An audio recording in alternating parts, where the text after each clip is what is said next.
السلام علیکم ورحمۃ اللہ وبرکاتہ۔ یہ ماڈل نمبر 4 ہے۔ ہم اس میں آپ کو کعبۃ اللہ کے مختلف ادوارات بتانے والے ہیں۔ اللہ تعالیٰ نے حضرت ابراہیم علیہ السلام کو حکم دیا کہ اس جگہ پر کعبۃ اللہ تعمیر کریں، تو حضرت ابراہیم علیہ السلام اپنے بیٹے اسماعیل علیہ السلام کے ساتھ مل کر کعبۃ اللہ تعمیر کیا۔ تو حضرت ابراہیم علیہ السلام اور حضرت اسماعیل علیہ السلام نے مل کر کعبۃ اللہ کی تعمیر کی، اور اس کعبۃ اللہ کا سائز 10x15 میٹر تھا، اور انہوں نے اس کو کچھ اس طرح تعمیر کیا تھا کہ اس کے 2 دروازے تھے اور اس کی کوئی چھت نہیں تھی۔ پھر ایک زمانے کے بعد وہاں پر ایک سیلاب آیا، جس کی وجہ سے وہ کعبہ کمزور پڑ گیا اور ٹوٹ گیا۔ پھر اس کے بعد قریش والوں نے کعبہ بنانے کی سوچی، تو انہوں نے ایک کعبہ بنایا، اور اس کعبے کو انہوں نے حضرت ابراہیم علیہ السلام کی شکل کی طرح نہیں بنایا تھا۔ انہوں نے اس کو 10x10 میٹر میں بنا کر 5 میٹر کی جگہ میں انہوں نے حتیم کو ڈال دیا تھا، اور اس کرنے کی وجہ یہ تھی کہ ان کے پاس حلال پیسہ بہت کم تھا، جس کی وجہ سے انہوں نے اس طرح کیا۔ پھر ایک زمانے کے بعد وہ کعبہ بھی کمزور پڑ گیا اور ٹوٹ گیا۔ اس کے بعد حضرت عبداللہ ابن زبیر رضی اللہ تعالیٰ نے اس کو تعمیر کرنے کا سوچا، تو حضرت عبداللہ ابن زبیر رضی اللہ تعالیٰ نے کعبۃ اللہ کو حضرت ابراہیم علیہ السلام کے زمانے کے شکل کی طرح بنایا۔ اب سوال پیدا ہوتا ہے کہ آپ صلی اللہ علیہ وسلم کے زمانے کے کعبے کی طرح انہوں نے کیوں نہیں بنایا؟ تو حضرت عبداللہ ابن زبیر رضی اللہ تعالیٰ عنہ فرماتے ہیں کہ اللہ کے نبی صلی اللہ علیہ وسلم ایک مرتبہ صحابہ کی مجلس میں فرمایا کہ میں کعبۃ اللہ کو حضرت ابراہیم علیہ السلام کے زمانے کے کعبے کی طرح دیکھنا چاہتا ہوں۔ تو حضرت آپ صلی اللہ علیہ وسلم کی اس خواہش کو سامنے رکھتے ہوئے حضرت عبداللہ ابن زبیر رضی اللہ تعالیٰ نے اس کعبے کی تعمیر فرمائی۔ پھر اسی زمانے میں ایک بادشاہ تھا جس کا نام حجاج بن یوسف تھا۔ حجاج بن یوسف اور حضرت عبداللہ ابن زبیر رضی اللہ تعالیٰ عنہ کے درمیان میں تھوڑی جمتی نہیں تھی، دونوں کے درمیان میں تھوڑا اختلاف تھا۔ تو حجاج بن یوسف نے کہا کہ یہ کعبۃ اللہ آپ صلی اللہ علیہ وسلم کے زمانے کی طرح نہیں ہے، تو میں کعبۃ اللہ کو آپ صلی اللہ علیہ وسلم کے زمانے کے کعبے کی طرح بنانا چاہتا ہوں۔ تو حجاج بن یوسف نے کعبۃ اللہ کو اللہ کے نبی صلی اللہ علیہ وسلم کے زمانے کے کعبے کی طرح بنایا، کہ اس کو 10x10 میٹر میں بنا کر اور 5 میٹر کی جگہ میں حتیم کو بنا دیا۔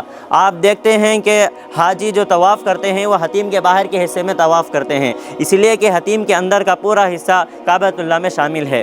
پھر اس کے بعد اس کعبۃ اللہ کو جو حجاج بن یوسف نے غلاف چڑھایا تھا، اس غلاف کو اور باب الکعبہ یعنی کعبے کے دروازے کو، میزاب رحمت کو وغیرہ کو جو سونے کا کام کیا گیا، وہ خلافت عثمانیہ اور آل سعود نے کیا۔ یہ اللہ کے نبی اکرم صلی اللہ علیہ وسلم کی پیدائش سے پہلے کا واقعہ ہے۔ آپ صلی اللہ علیہ وسلم ابھی پیدا ہی نہیں ہوئے تھے، یہ واقعہ پیش آیا۔ ابرہہ نامی ملک امن کا عیسائی گورنر یعنی صنعاء میں بہت خوبصورت اور بڑا گرجا گھر تعمیر کیا، جس کا نام اس نے قلیس رکھا، اور اس نے سارے عرب میں اعلان کرایا کہ تمام عرب کے لوگ اب کعبۃ اللہ کے بجائے اس گرجا گھر میں ہر سال عبادت کے لیے جمع ہوں گے۔ عرب کے لوگ اس بات پر بہت غصہ ہو گئے، اور ان میں سے ایک نے گرجا گھر جا کر غلاظت کر دی۔ جب رہا کو پتہ چلا تو اس نے قسم کھا لی کہ وہ خانہ کعبہ گرا دے گا، توڑ دے گا۔ ایک بڑے ہاتھیوں کی فوج لے کر وہ خانہ کعبہ کو توڑنے کے لیے مکہ روانہ ہوا، اور اس کے ہاتھی کا نام جس پر وہ سوار تھا محمود تھا۔ مکے کے قریب پہنچ کر اس نے قریش کے اونٹوں کو اپنے قبضے میں لے لیا، جس میں 200 اونٹ عبد المطلب کے تھے۔ عبد المطلب کو پتہ چلا تو ابرہہ کے پاس اپنے اونٹ واپس لینے پہنچے اور اپنے اونٹ واپس کرنے کا مطالبہ کیا۔ ابرہہ حیران ہو کر پوچھا کہ آپ مکے کے بڑے سردار ہیں، میں کعبۃ اللہ کو گرانے کے لیے آیا ہوں، آپ کعبۃ اللہ کی فکر نہیں ہے، اپنے اونٹوں کی فکر ہے۔ اس پر عبد المطلب نے جواب دیا کہ میں اونٹوں کا مالک ہوں، کعبۃ اللہ کا بھی کوئی مالک ہے اور وہ اس کی حفاظت کرے گا۔ ابرہہ جب اپنے بھاری بھر کم محمود نامی ہاتھی پر سوار ہو کر مکے میں داخل ہونا چاہا تو ہاتھی ایک قدم بھی آگے نہ بڑھا۔ لوگوں نے لاکھ کوششیں کی تو ہاتھی بیٹھ جاتا، واپس یمن کی طرف رخ کر کے جانے لگتا۔ یہی سلسلہ چلتا رہا۔ اللہ رب العزت نے ابابیل پرندوں کی فوج کو بھیجا، جن کی چونچ میں ایک کنکر اور پنجوں میں 2 کنکریاں تھی۔ ابابیل پرندوں نے جب ابرہا کی فوج پر کنکریاں برسائی تو ابرہا کی فوج ساری ہلاک ہو گئی، برباد ہو گئی۔ اس طرح اللہ رب العزت نے اپنے گھر کی حفاظت ابابیل پرندوں سے کروائی۔ ابرہا کی ساری فوجی ہاتھی پر سوار ہو کر آئی تھی، تو اس لیے اس سال کو عام الفیل کہا جاتا ہے۔ میں آپ کے سامنے 3 سوال کروں گا، آپ کو جواب دینا ہے۔ آپ صلی اللہ علیہ وسلم کے دادا کا نام کیا تھا؟ بے شک آپ صلی اللہ علیہ وسلم کے دادا کا نام عبد المطلب تھا۔ اور یمن کے بادشاہ کا نام کیا تھا؟ بے شک یمن کے بادشاہ کا نام ابرہا تھا۔ اور ابرہا نے یمن میں اس گرجاگھر کو تعمیر کیا، اس کا نام کیا تھا؟ سوچ کے بولیے، اس گرجاگھر کا نام کیا تھا؟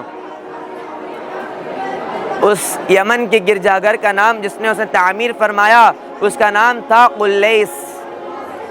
السلام علیکم ورحمۃ اللہ وبرکاتہ، وآخر دعوانا الحمدللہ رب العالمین۔